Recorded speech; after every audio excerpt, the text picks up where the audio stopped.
3, 2, 1. Welcome to the David the Dog Trainer Podcast, episode 118. Today, we have a special episode. This is our first in-person guest that we've had likely in the last 12 months. Yeah. We're trying to determine that. We don't actually remember who the last in-person guest is. No. But let us introduce our guest, Kenzie from Brilliant Behavior Canine Academy from the Texas. We'll just call it the Texas area. What was the city called again? Round Top. Round Top. I like it. Kenzie, welcome. Yep. Thank you.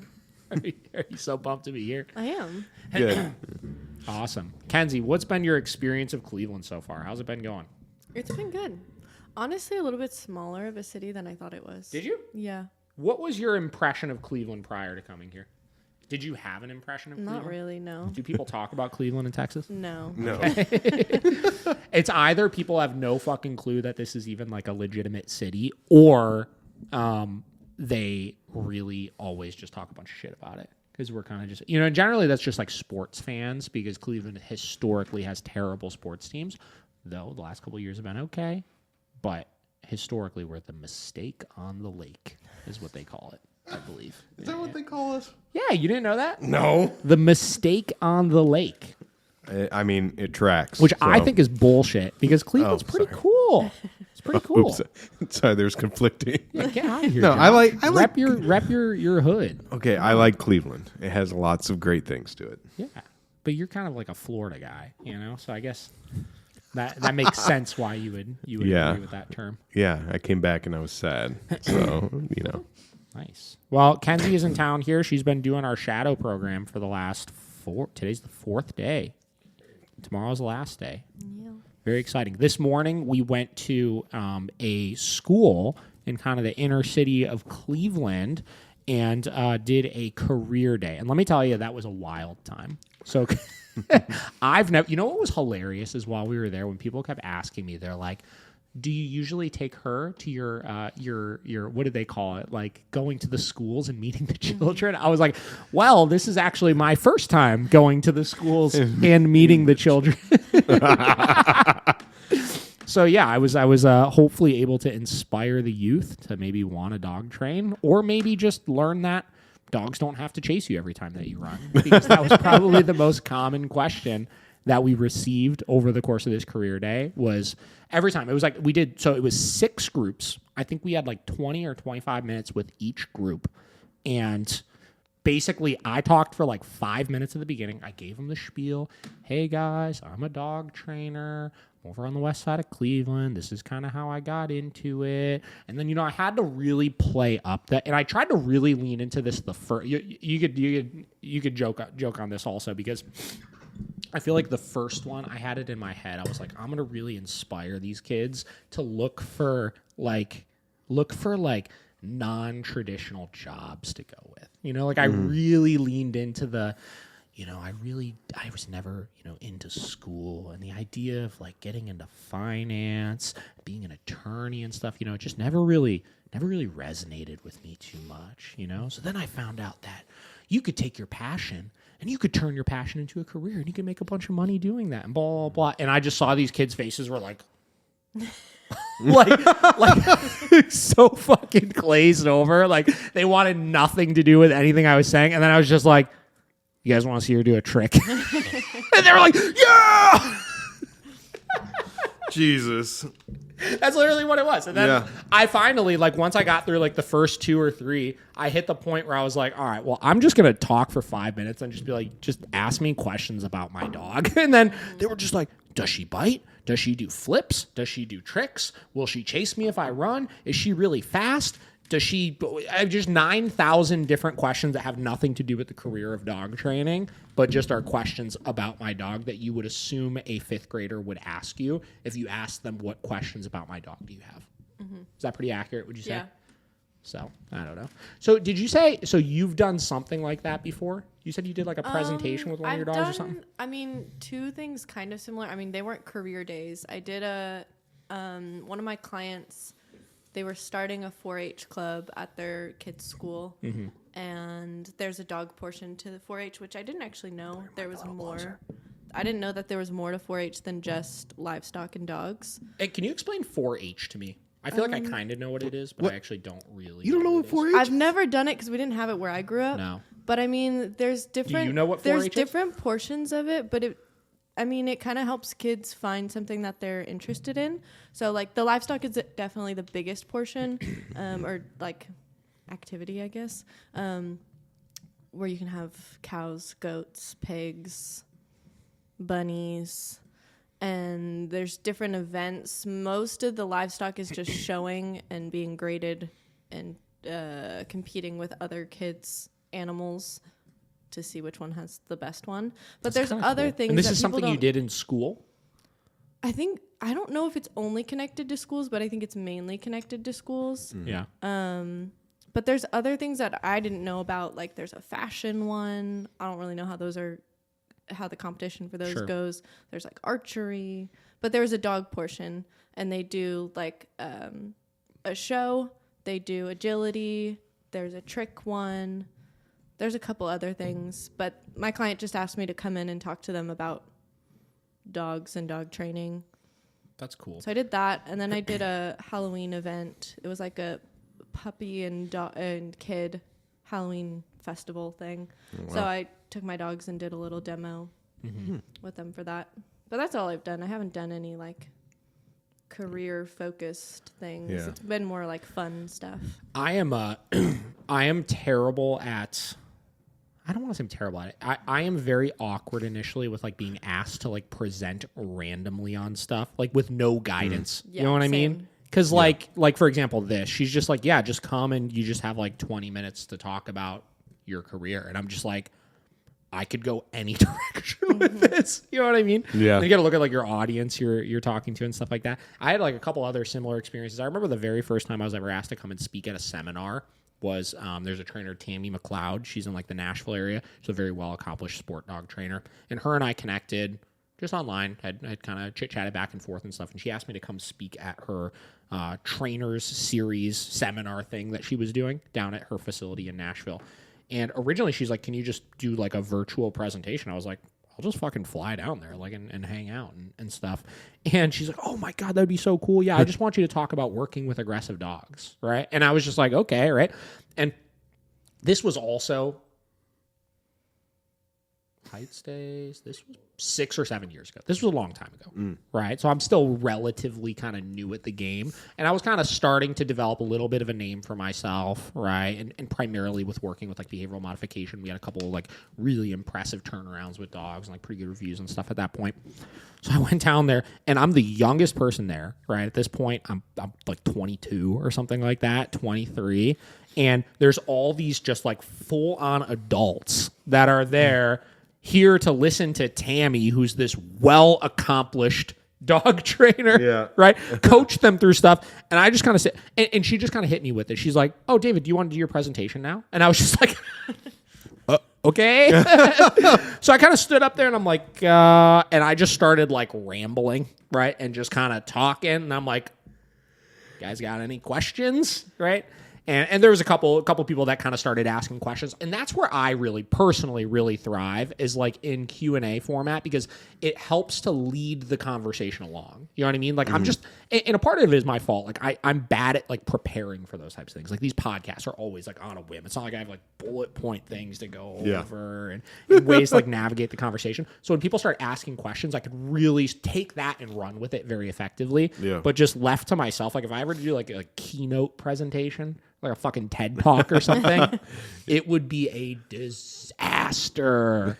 But luckily, what really saved me in that seminar, because like my little speech thing was like, it was okay, I guess, right? But like I don't think there was anything mind-blowing about it. But there was this rescue organization that was there that was a Malinois rescue, right? And they had some dogs that they brought with us. This was like a local to Nashville Malinois rescue. They had some dogs. They're like, man, we got this one dog here right now that is crazy aggressive, right, towards people. You know, do you want to do like a... And I think I just said, I was like, you want to take him out and like work with him or something like that? She took this dog out, and they luckily, it was muzzled and stuff. But this was like, it was not like a kind of Malinois. This was a Malinois, right? And it was a very aggressive Malinois. And I just kind of worked with the dog for like an hour, and that kind of like sealed the deal, right? It was just like people were like, oh, okay, like he actually knows what he's talking about, right? It was pretty cool though. But yeah, I'm so bad at that kind of shit. Another one, I was asked to be a judge at a local city pet. What do they call it in school when you do a talent show? It's a pet talent show for my local hometown city of Seven Hills, Ohio. Right. Wow. So I had to go there, and I was the judge for it. They gave me all these like sheets of paper, and I had to judge everybody, and then talk a little bit before it, talk a little bit after. What were they doing? Nothing. Literally nothing. Like one of them got on stage, and the girl just like carried her dog up in like a tutu and was like, look. And then somebody else, like a lot of them was like the dogs were just like dressed up as things, and that was their talent. Oh my God. And then there were a couple that did like a trick or like, one. Oh man, I remember this one. This lady came up with this dog, and this was like, she was loving this, right? She had this like retired service dog lab. It was like an old lab, right? Had the vest on and like all the equipment. She goes up and she tells this damn sob story. It was actually a sad story about how her late husband, this dog saved my husband's life 3 times by doing this and doing that and blah, blah, blah. And just really played into that story, obviously. Wow. Which, listen, I mean, that's awesome, obviously. But she knew exactly what she was doing when she got up there. I think she wound up winning like second place. I think it was me and like one other guy that were the judges there. So nice. So yeah, but yeah. So career day. So my brain's a little fried from that. We'll just say. So, Kenzie, tell us a little bit about. I want to actually. We haven't even really talked about this a whole lot since you've been here. I am interested to hear how you really got into specifically like starting your own company and like how that journey has been, how long the company has been around for, and some of that. Yeah, I mean, ever since I started the process of becoming a dog trainer, even before I knew I was going to be a dog trainer, I knew I wanted to do something with dogs. I knew I wanted to have my own business, whatever that was going to look like, whether it was a daycare, a boarding center, a grooming salon, something, I was going to be the owner of it. So I always knew I wanted to own something, and then became a dog trainer.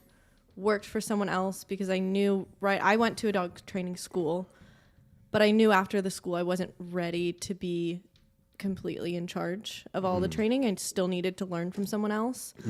So worked for somebody else for a little while to get my hands on more dogs, get more practice and more learning from someone else. And then once I was ready, decided it's time to leave and do my own thing. Yeah. So started that process, met with a lot of friends who had already started their own companies and asked them, how do I do that? Legally, what do I need to do? Logistically, what do I need to do? Yeah. And then just kind of jumped into it. And how long has Brilliant Behavior Canine been around for now? Almost 3 years. Nice. In August, it'll be 3 years. Awesome. Nice. And what would you say is the biggest thing this is such a broad question, right? What is the biggest thing that you've learned over those 3 years in doing this? That's a good question. Like, is there one resonating point that you feel like, man, like there's so many nuanced things obviously to learn, but one really big takeaway of working for yourself and owning your own dog training business for 3 years? Well, something that I knew going into starting my company was the place that I had worked before, it was fine, but I learned a lot of what not to do. So I learned a lot of things that I wanted to do because I didn't want to do the things that were happening. Sure. Yeah. So a big thing for me was being really transparent with clients and owners about everything. Especially when it comes to board and trains, because they're not with their dog, they don't know what's happening. So if something happens, being extremely transparent the second something happens, instead of kind of brushing it off, waiting until they go home, hoping it goes away, hoping they don't notice.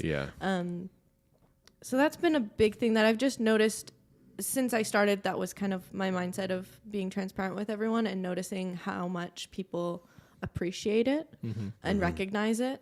And most people are good with it. Obviously you get, like we were talking about before, some people get a little bit over the top when you tell them small things, but Yeah. it's better to tell them than to not and have them explode even worse. Well, that's exactly it, right? You could look at that in comparison to how they might react if you did try to brush it under the rug. You know, like a lot of the like real horror stories that you hear are situations where people like really, really dilly-dally on not telling owners about things that either might not seem like a big deal to you, right? Or it is a big deal and you're just really nervous about telling them, which is understandable. I mean, nobody wants to make a phone call saying, you know, something's wrong or something happened or anything like that. You know, we're just updating somebody on, hey, this is the status of things, right? But like 9 out of 10 times in some of those situations, that problem will continue to get worse and it'll be an even bigger problem later on. Yeah. You know, it's interesting. You brought up 2 things. One, you were saying, you know, you learned a lot of what not to do. And it's so interesting because every time we talk to a guest, I feel like when you ask them a similar question, that's kind of what their response is, you know? And it's an interesting way of looking at it because I feel like sometimes you could look at, I learned what not to do, right? And yeah, I mean, some of that stuff might be stuff like we don't agree with, right? Or we don't want to do it that way or whatever it may be. But it doesn't always have to be a negative, right? It doesn't always have to mean that that place you were at before is inherently really bad, right? Or was doing horrible things. It's no different than I think one of the first things I told you when we were at Edgewater the first day you were here, I was like, you're going to see stuff you agree with and you're going to see stuff that you don't agree with. And it's not that any of it is inherently wrong. It's just that doesn't fit my program, right? That doesn't fit the way that I want to do things and some of my philosophies and methodology.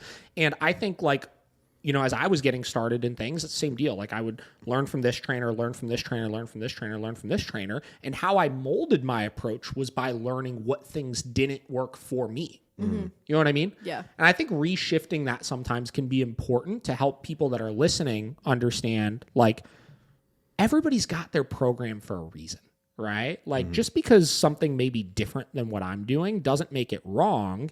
Everybody is doing things for a particular reason. You know, I think that's a really important part. And then something else you were bringing up that you mentioned to me yesterday that like I think is so freaking important. I want to kind of dive back into a little bit here is you were saying, you know, you knew you wanted to own your business, right? But you didn't feel like you were ready to do it on your own yet. So you worked for somebody for a while. Right.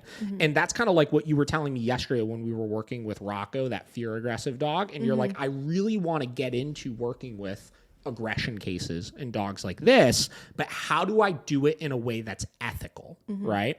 And, you know, I know we kind of chatted about it a little bit, but I want to dive into that conversation a little bit more for people that are listening. So when you said that, can you kind of explain to everybody like what you meant by that? Yeah, so I mean, I want to work with aggressive dogs, but there's the thought in the back of my head that, I mean, there's also a small thought of what if I mess this dog up worse? What if I make things worse by trying to figure out how to help? Sure. But also, what if I don't help? What if I make no progress whatsoever? Ethically, I don't feel like I can charge them for essentially having done nothing. Yes, worked for a good amount of time with the dog, but having gotten nowhere. That battle of charging for my time, but then not charging for no results. Yeah. And is that kind of the same? Is that a similar kind of thing going on in your head as far as when you were getting ready to start your business? Like, how was that different or the same to that? No, I mean, I'd had plenty of. Well, you mean when I did start it, or No, when no, because when you said you knew you wanted to start a business, but you weren't ready. You didn't feel like you were ready for it. Yeah. So I think it was a hard thing for me to justify being able to train, mainly like one-on-one sessions, train someone how to train their dog when I'd only ever trained 4. Sure. I haven't had enough cases to know instinctually what should happen right there because I haven't tried everything in the moment. So I needed to have the experience with a whole bunch of like one-on-one sessions, but mainly board and trains of actually physically handling the dog, all types of dogs, all types of situations, before I feel like I could coach someone through those scenarios. Yeah, I would agree with that. And I think it's interesting because I think for newer trainers, I think in some cases board and trains can be easier for them because they don't have that additional pressure of like eyeballs on them. Yeah. And you need to coach them through it, and you can kind of experiment a little bit and figure out what's going to work with that dog, and then feel confident knowing when you go into the send home lesson, I've figured it out with this dog, right? So I can coach you through it. One-on-ones, I remember for me when I first started getting into training, were always the hardest, and I think for that exact reason. You know what I mean? Like it's so difficult to be able to do things on the fly and know where and when to make adjustments, and if things start going wrong, how to fix it. And on top of all of that, multitasking of like communicating and developing a good relationship with a person and explaining what you're doing as you're doing it. And man, that could get so tough. And I just remember feeling very early on, very, very confident in the board and trains that I was putting out. But my one-on-ones, I always second guess myself with it. Like I would get that like big time anxiety feeling going into every single one-on-one that I would do, And that took a while to get past. That was a tough one for sure. Yeah. So, yeah, I think I think those are really good points. I think, and we kind of talked a little bit about like the aggressive dog kind of thing, right? Like the one thing that I think is a little bit of a saving grace with it is when you're working with aggressive dogs, the training process really isn't that much different, right? Like when you're working with them, you're still going through the same motions. And in a lot of cases, your starting point is different. You know what I mean? So, if I have a dog that's pretty stable and I need to work through a program and they're starting here, I could just kind of casually move along this way, right? But with the aggressive dog, you're just kind of starting here. So you just have some ground to make up as far as developing that relationship and maybe teaching some further boundaries so that you can go through the process normally. Yeah. You know what I mean?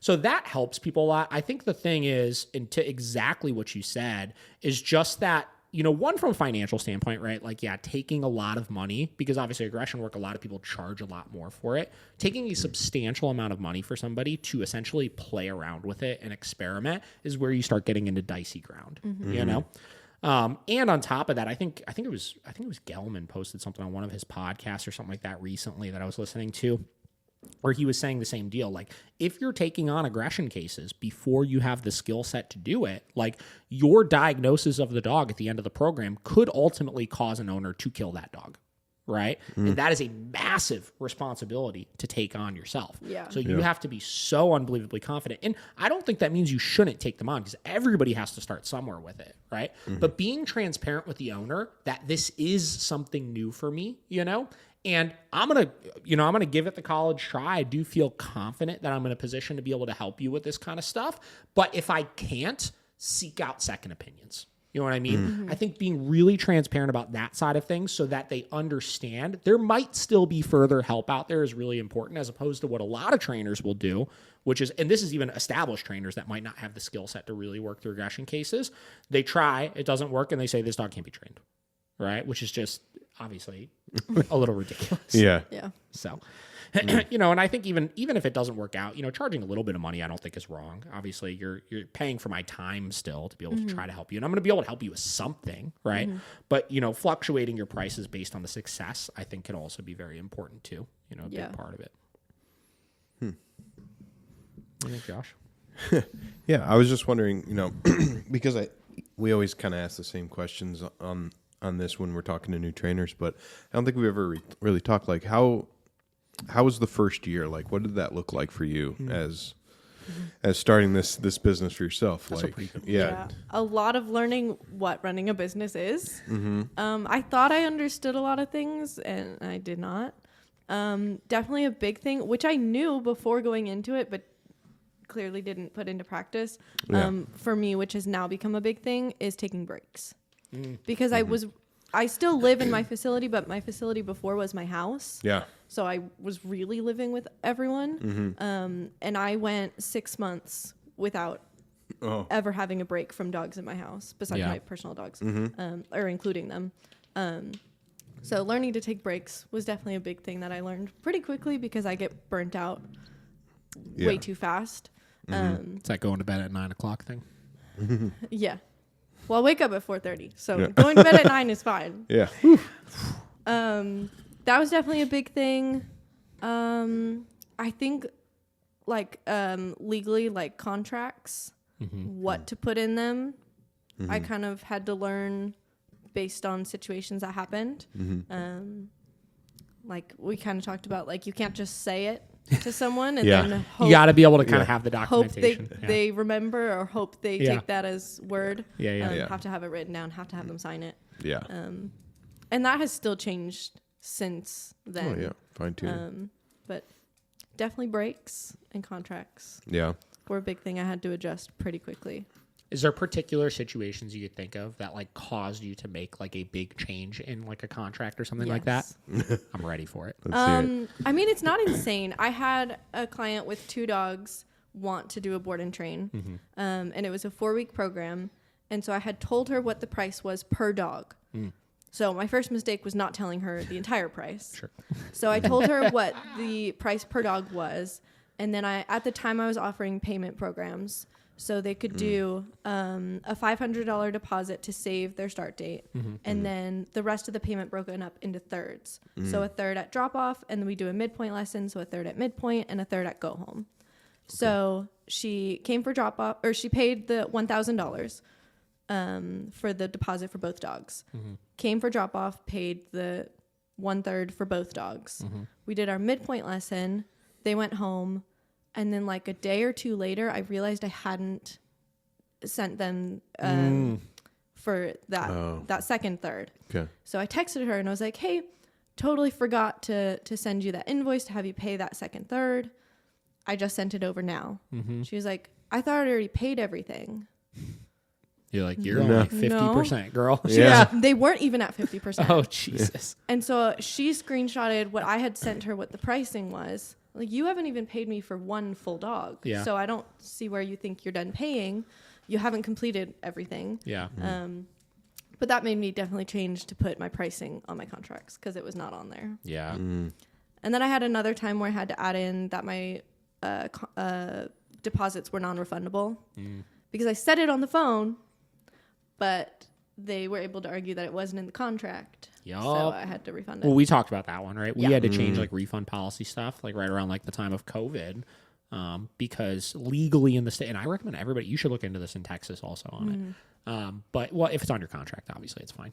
But in the state of Ohio, in order for a refund to be enforceable, it has to be clearly I believe it says clearly presented at point of purchase, right?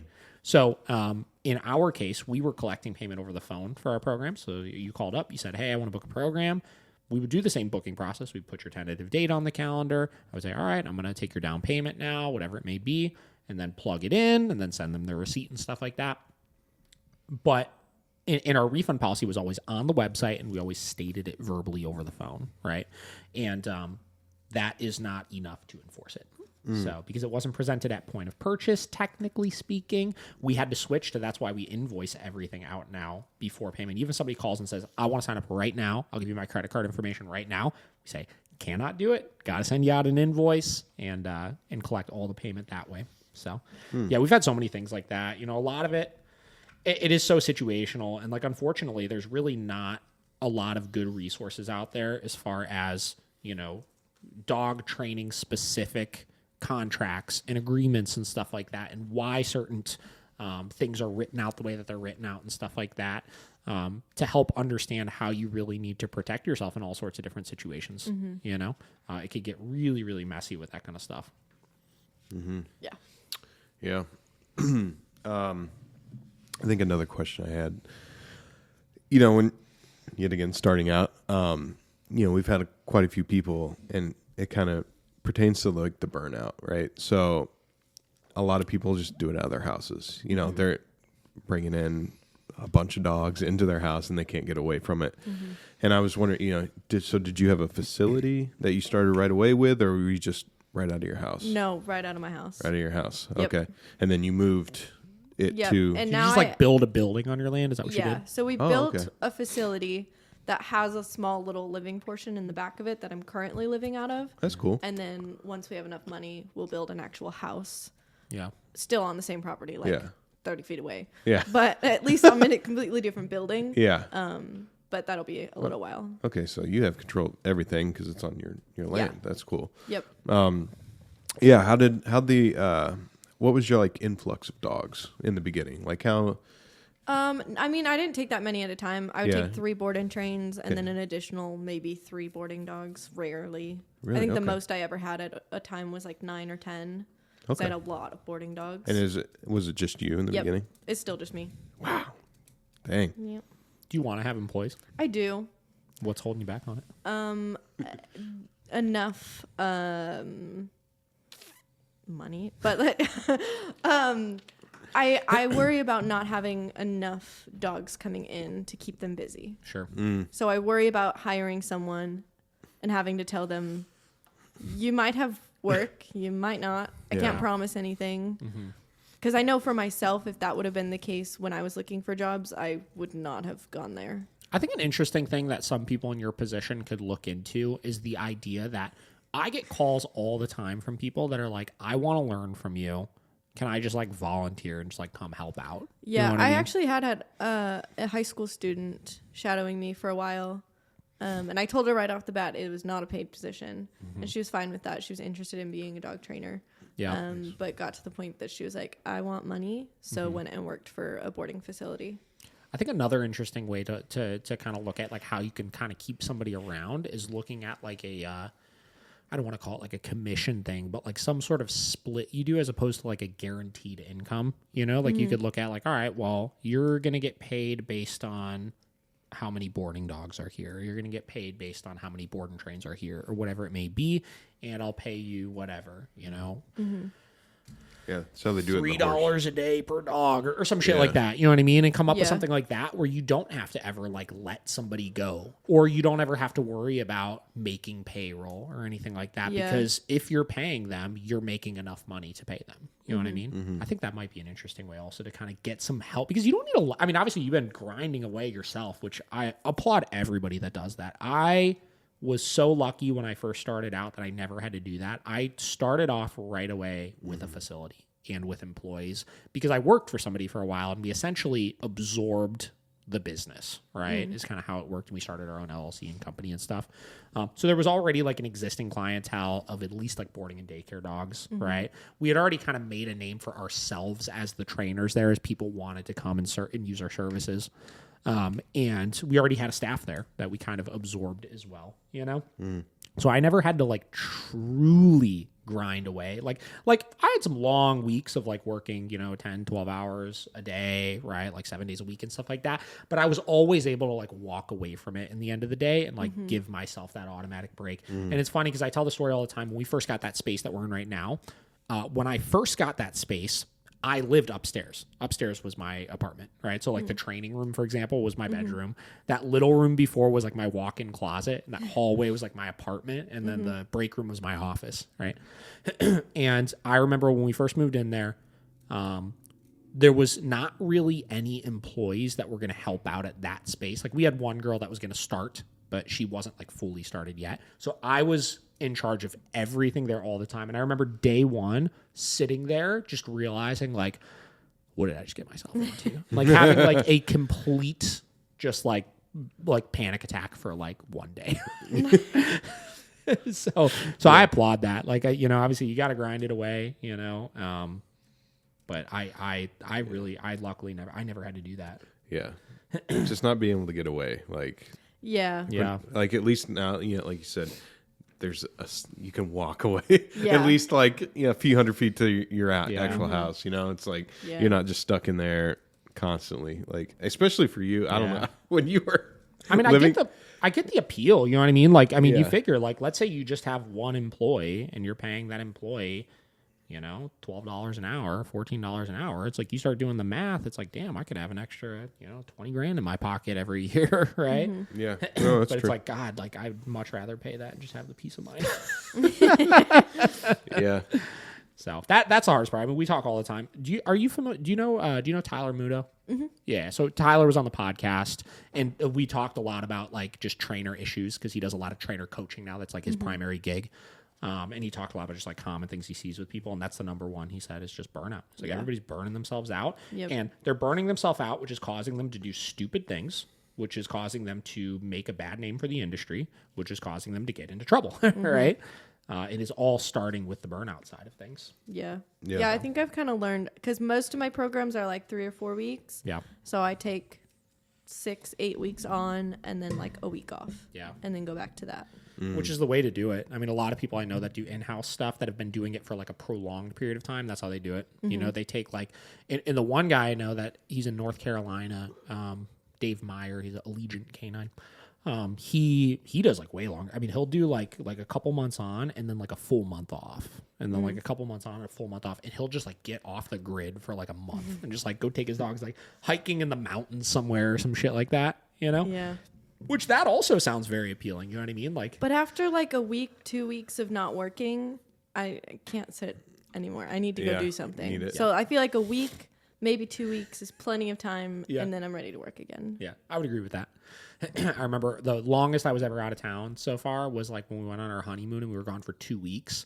And by the end of those 2 weeks, I was itching to do something. That's why I told you, like, I was like scheduling shit, like I'm like texting everybody. And, like, I actually worked pretty hard on that honeymoon. Sorry, Kate.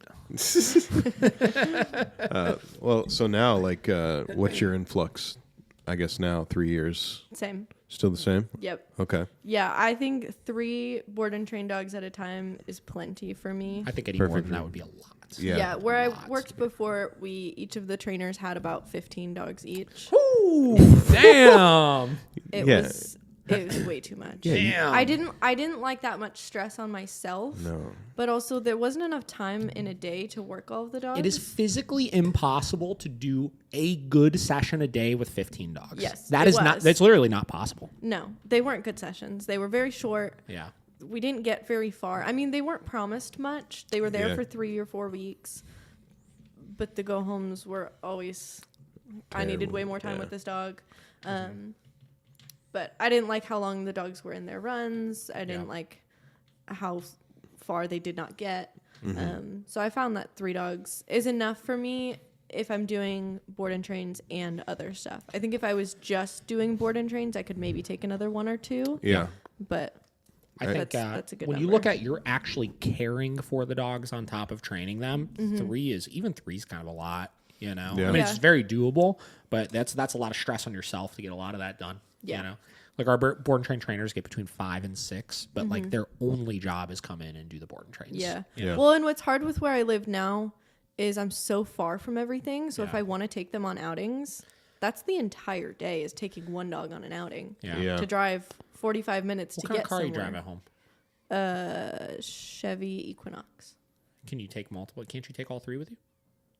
Yeah, but then I'm leaving them in the car in Texas. I guess that's a good That's point. Can't you a keep, good well, yeah. Well, I would look at that like if you were to do like an outing or something like that. Like let's say you needed to drive to an hour to go to Edgewater where we've been taking the dogs or something like that, and you could have 3 kennels in your car. You could get they have like obviously temperature monitoring systems that you could put in the car. I have thought right? about that because I have done that because my car it'll stay on without the key. Yep.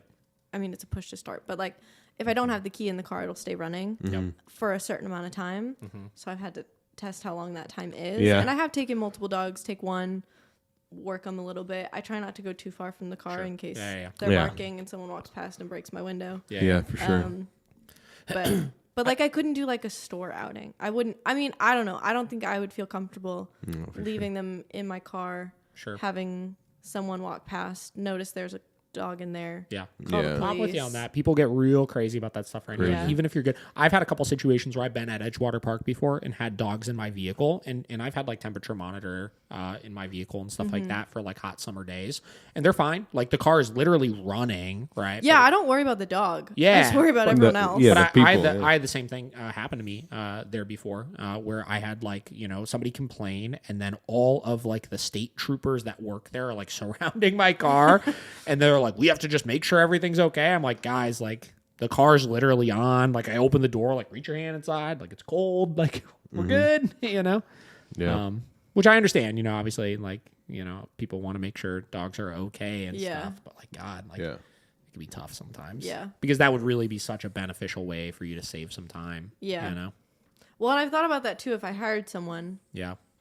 then we could do 2 like outings 2 together. trips, and we just worked 4 dogs, Yeah. or do 1 100%. trip, but Yeah, like even even if like like a kennel tech kind of position where when you guys aren't doing the trips, they're at least taking care of that other stuff. Yeah, that you would cut your day in half probably. Yep. And then if if it's the right person where they want to learn more, it's easy. Like, oh well, we'll go on the state trip together, and I'll show you some things while we're working the dogs together. Yeah. I think that would be a great way to get a good like new second person in on your roster. I have thought about that. My only thing that's holding me back is they don't bring any extra money in. Yep. So that's more money I have to come up with to then pay them with. But if it's more the saving yourself time thing and the peace of mind thing. Yeah. Yeah. I think one of my biggest things when I first started my company, that was a very important hurdle for me to start to learn. And I would say I went too far with it at one point, right? And then kind of like reeled myself back into what I think is right now the most happy medium, perfect position I can be in with it is treating the business like a business still. Right? Like, everybody always says like when you're starting a company, if you're dependent upon in order for the business to completely run, I think Dave Ramsey says, you don't have a business, you have a job. Right? And obviously everybody starts there where you are the guy on the treadmill making everything move, right? Mm-hmm. But at some point you need to start looking at things from the long-term lens of, am I creating an actual business, right? Mm-hmm. Like, am I holding everybody's hand too much, right? Stuff like that.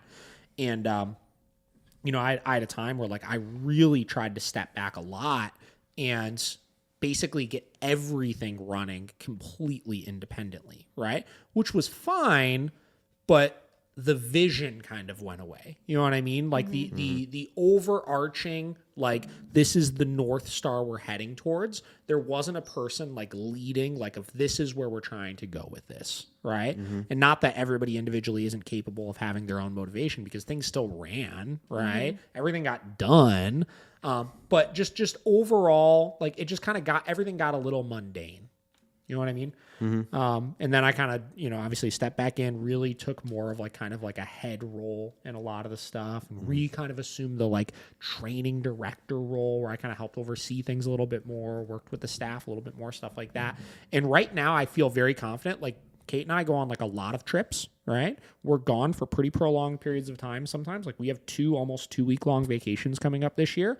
And I'm very confident that when I leave, everything runs perfectly fine, right? There's no, like, everything doesn't fall apart or anything like that, because we have really good systems in place and stuff. But, when I'm there, I can still kind of keep that North Star and motivation going through the whole thing, Mm-hmm. So that's one of the biggest things for me. And that just kind of bounces back to, like, looking at, in order to do that, you got to start looking at, let's say you bring on a kennel tech, right? For example, that person isn't bringing you in any more money, obviously. That's just an expense, right? That you're assuming. But it'll free up so much more of your time where, let's say you bring a kennel tech on to handle the caring for the dog duties, at least for half of the day, right? Mm-hmm. Then you probably can justify 4 to 5 board and trains at a time, you know what I mean? Mm-hmm. Which then you will be in a position to greatly increase your revenue, because you've offloaded all of these responsibilities onto somebody where your skill set isn't best used taking a dog out to go to the bathroom. That was also a big thing I had to realize, because we used to have all of our board and train trainers would like help run the dogs and like bathe them before they went home and stuff like that. And I hit a point where I was like, why am I taking this high paid individual and having them be the person that's potty running dogs, right? Mm-hmm. Where if it takes them 2 hours a day to potty run all of their dogs, that's like 2 more training sessions they could be doing if they didn't have those things, which increases revenue. Yep. You know what I mean? That's exactly what I was going to say. So starting to look at things that way, that was the hurdle for me. That was, I think, so massive to help like restructure what everybody was doing to maximize the skill set of the individuals that I had, right? And you are the one with all of the skill set right now, so you should be maximizing your skill set at this point. Yeah, that makes sense. So, I don't know, whatever. Yeah. I need to utilize that for myself. Yeah, Josh. Come on. I know. I'm still a lone soldier over here, too, so I totally get it. So I want to talk a little bit about, where are we at here? Let's see. Damn, 45 minutes already. Yeah. It's kind of flying by. Yeah, we're still good. So I kind of want to talk a little bit about here, if you don't mind, like kind of, your experience doing the shadow program a little bit. I'm really curious to hear. Obviously, we've talked a little bit over the last few days, like what I guess your overall experience has kind of been so far. And I'm not asking this like, tell me how great everything is. But like, what are some big takeaways that you've kind of seen that because you mentioned a couple things you're like excited to start to like implement a little bit and stuff like that, that you think might be beneficial for other trainers in your position to hear? I think definitely, I mean, I told you this the other day, a big thing that I've been learning has been stuff about myself as a trainer. Not stuff that I necessarily didn't know, but didn't realize how big of issues they were. My biggest one is making things way too complicated for owners. Caring about certain things that they don't and will never care about. They don't need to care about. So making things really, really simple for them is definitely a big thing that I'm going to be changing when I go home. It's kind of changing like my protocol for when the dogs go home. It doesn't need to be so complicated. The way that I explain certain things doesn't need to be so complicated. And I know we were talking too about go home lessons for board and trains. My general schedule for a go home lesson is we sit down in the office, talk through all the information without the dog present. Then we go get the dog. I do a little, well, we've already had a midpoint lesson at that point. So they already have heard a lot of that information. They already have had their hands on the dog, practicing some stuff. But then the go home lesson, now they're getting to use the e-collar if that's what we've used.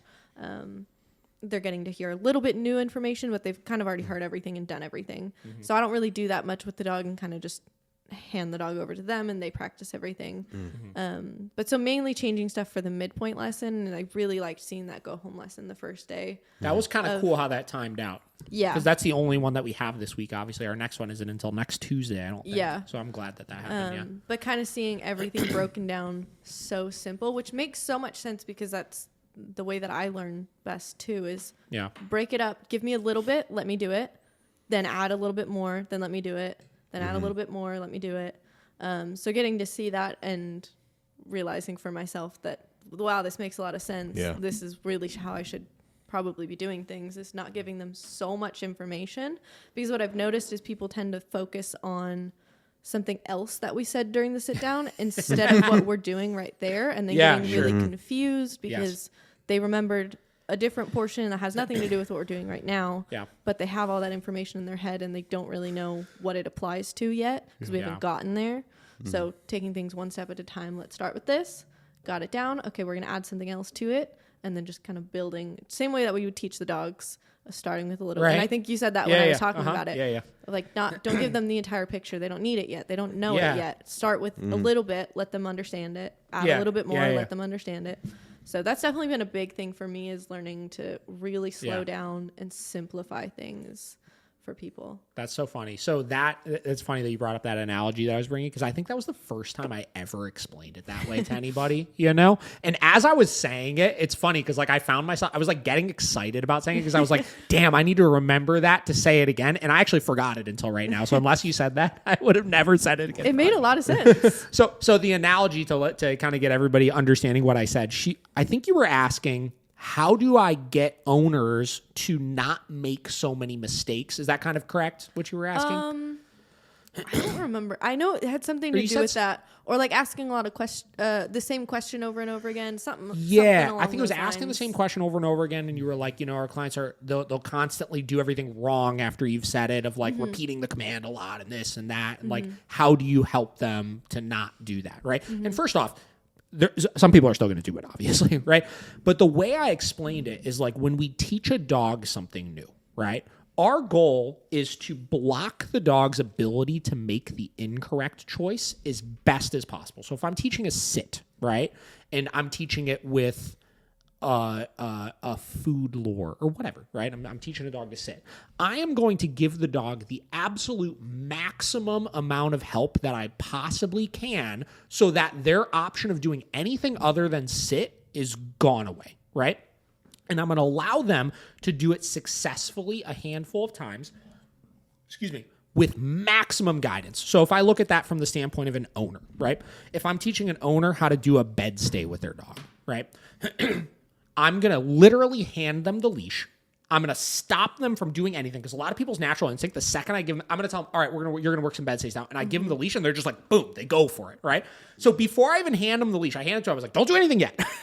Don't do anything yet, right? Just sit here and listen for a minute, right? So I stop them from making that mistake, right? And then I coach them through, right? So what you're going to do is you're going to walk up to the bed. You're going to tell them bed one time.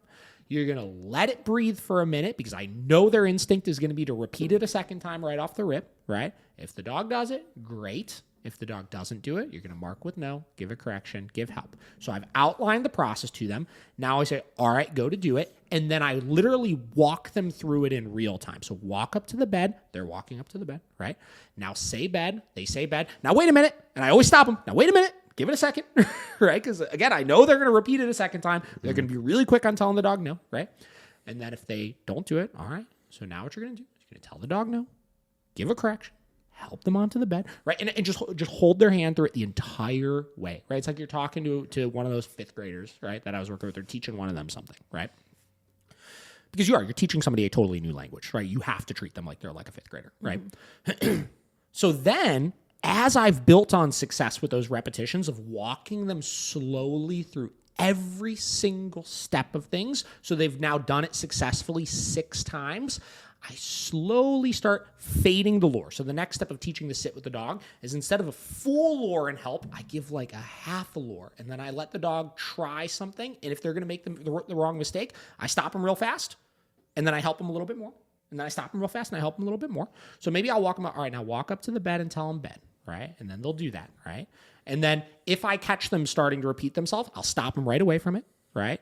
And essentially, we continuously fade that lure until I hit a point where then I don't give any verbal prompts or any help to them, and they could successfully go through all those motions, and they're anticipating what I'm going to tell them to do next and doing it successfully just on their own.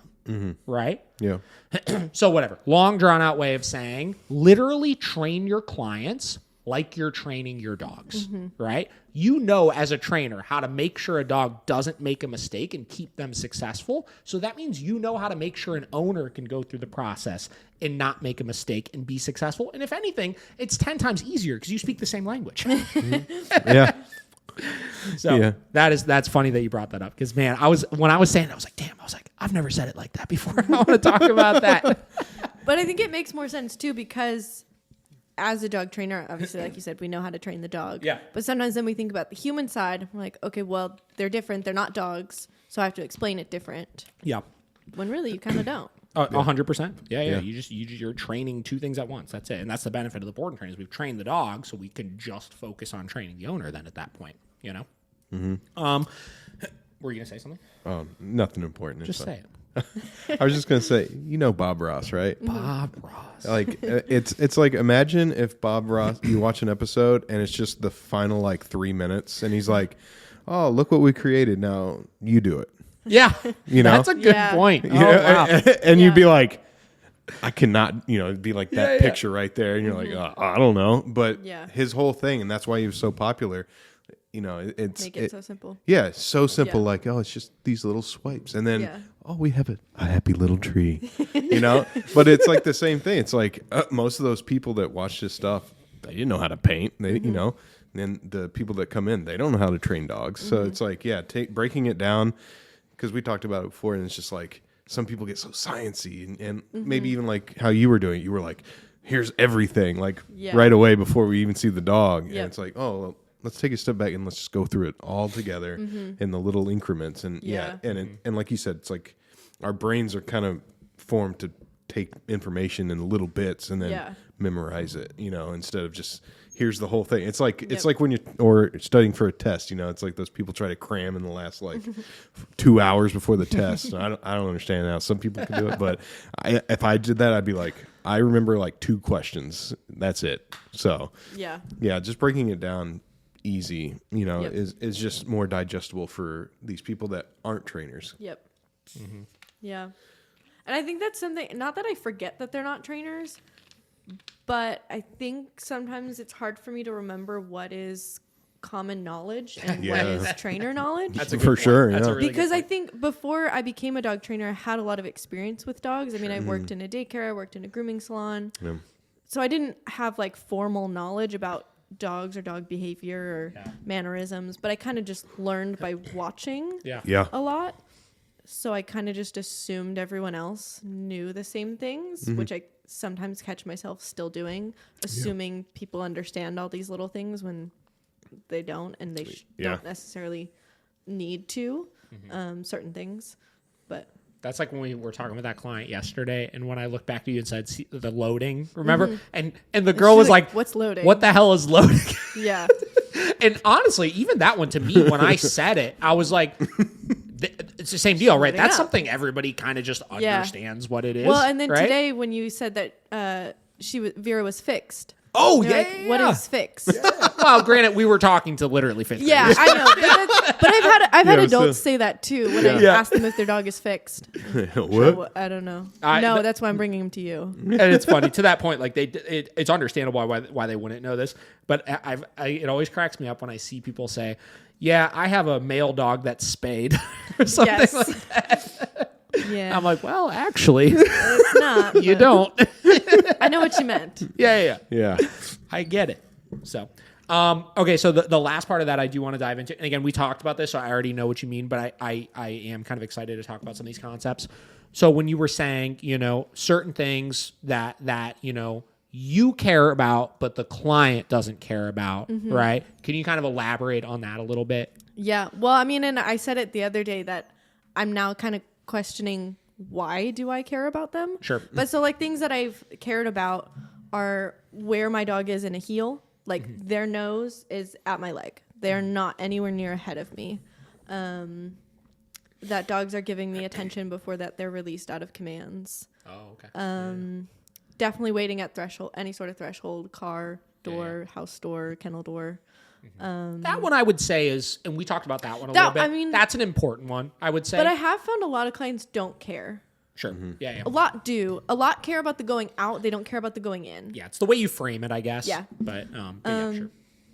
There's a handful of other ones, but things that I care about that I don't really know why I care about. I think I just care about because other people have told me either that I should or that other people care about it. So I'm like, oh, they're a dog trainer. I guess I should care about this too because I'm a dog trainer.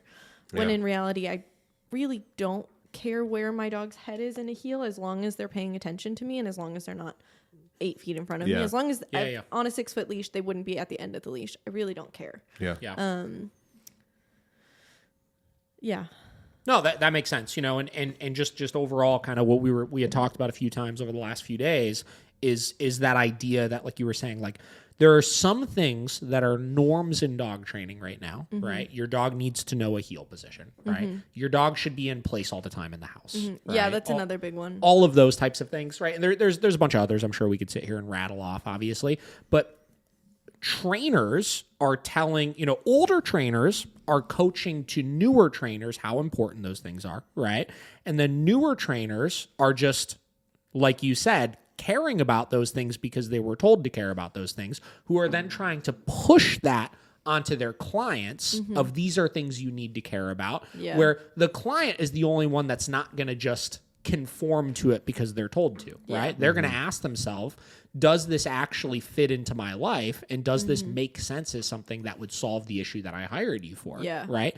And I think one of the biggest things I have seen as we see dog after dog after dog come into our facility that have been through other training programs before is that trainer was not able to really, really isolate the problem that client hired them for and be able to help them work through it, and instead had this roundabout way of all these things that don't actually have like a direct impact on their problem that they're having. It might work, right? But they don't directly solve that problem, and they force the client to try to conform through all of that, and it just falls apart in the end of the day. Even if the client is very diligent about it initially, long term, because they're not a dog trainer, they will never be able to be consistent enough about all of that kind of stuff, right? Yeah. And that's why you get the lack of long-term success of then that person 6 months later is seeking out another dog trainer to try to help them with those problems. And that has been root of what we've tried to build Miracle around from a training standpoint over the years is just making things more simple for owners to be able to adapt to have long-term success, and just more deeply caring about and allowing the owner to have control over how the program moves, right? Even with our trainers and stuff, we've had a couple situations where we've talked about like a client that's having issues with guests. We'll just say guests coming over, right?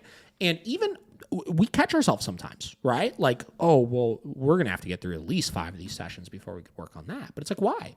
Right? Yeah, there's some cases where, like we talked about, building a little bit of leverage with the dog, working through some other things, teaching some core commands, stuff like that can be important. But in a lot of cases, immediately, I can give an owner a couple things that they can do and work on that will greatly help that situation right away from session 1.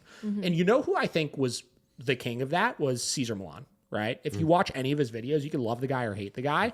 But when you would watch his episodes, he would go to somebody's house. They would say, I'm having issues with this. And he'd say, okay, we're going to work on that right now, right? There wasn't, we have to teach 20 things first. We have to do all this kind of stuff. He's like, I'm going to help you with that problem, right?